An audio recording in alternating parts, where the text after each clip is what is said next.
My name is Bissem, and the field that I chose to research was bionics engineering. Oh, I need the clicker. You just get to the next slide. Go ahead, Nicole. Yeah, you want Don't do that again. Learn my lesson. My aim is horrific. Yeah, we don't want any people getting in the head anymore. Just see me throw that USB drive. You gotta enlarge that. Alright, bionics engineering. So what is bionics engineering? Well, it's a subset of biomedical engineering, so you're going to have to bear with me for a second. Biomedical engineers combine a knowledge of engineering with a background in biology to design, create, and improve medical devices. So everything from pacemakers and stents, MRI machines, and prosthetics, that's what they would take care of. What I want to do is bionics, so it's like a specialized field of biomedical engineering. Bionics engineers focus on augmenting and enhancing the capabilities of ordinary humans. So this can range from experimental exoskeletons that allow people to carry huge loads and walk around with them, to artificial skin and prosthetics.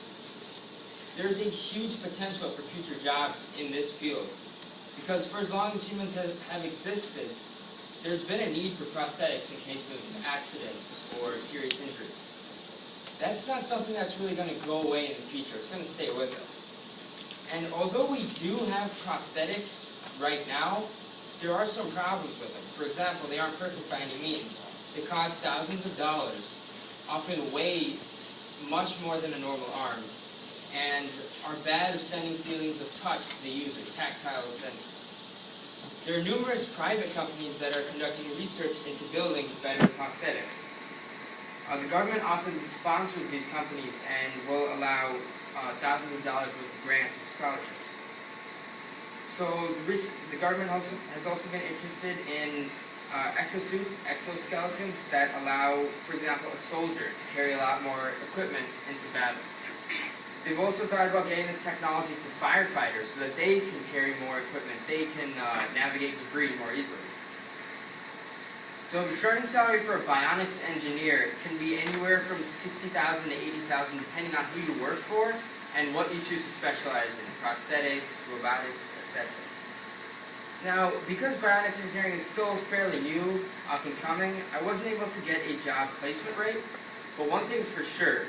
The demand for these jobs is at an all-time high, and it will continue to grow over the next few years.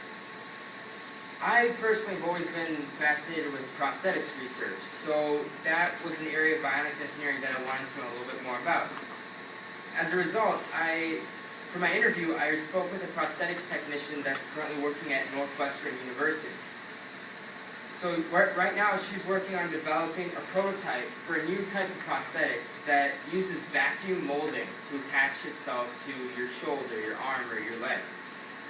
So an average day in the lab could vary from writing up lab reports about how the prototype functions on the dress to actually meeting and working with real-life amputees to get their feedback and how the prototype works.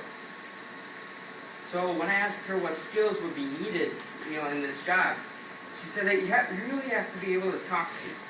You have to be able to understand their ideas. It all comes down to communication and how well you can communicate ideas to other people and understand theirs. Now, unfortunately, when I asked her what clubs I should take here in high school, she said there wasn't really anything bionics related that she took, but there are a lot of great classes that you can take to get ready. So because prosthetics involves a lot of engineering math classes like calculus, physics should be priorities. And then you have to be really well versed in biology as well, that's prerequisite. Meaning you should take courses like anatomy, physiology, in addition to AP biology or AP chemistry. So bionics engineering is exciting, but how do you become one?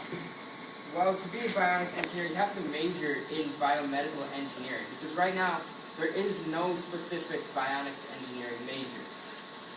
So I decided I'd like to do that at University of California in Berkeley. And the in-state tuition for UCB is about $12,000, which is pretty cheap. But the majority of their students are in-state. There are only about 12% that come from, the Midwest and the East. And the tuition for that can go as high as $35,000 to $40,000. But the biomedical program there has been accredited many times, most recently by the Western Association for Schools and Colonies back in 2010. Now, I'm not sure if you can see all of this, but these are some of the prerequisite courses that you need to earn your major. And as you can see, it involves a lot of math, not just biology. I mean, they want you to take all the way up to multivariable calculus. So it's important to spend time in both biology courses and math courses. And with bionics engineering, scholarships are really common as well. There's the Harold and Blake Educational Endowed Fund, the Ivan B. Cutler Endowed Scholarship Fund, and the Clyde Christensen Scholarship Fund, just to name a few. They can go from the high school up to the senior level in college scholarship. So it's really diverse. Yeah, that's pretty much it for bionics engineering. Thank you.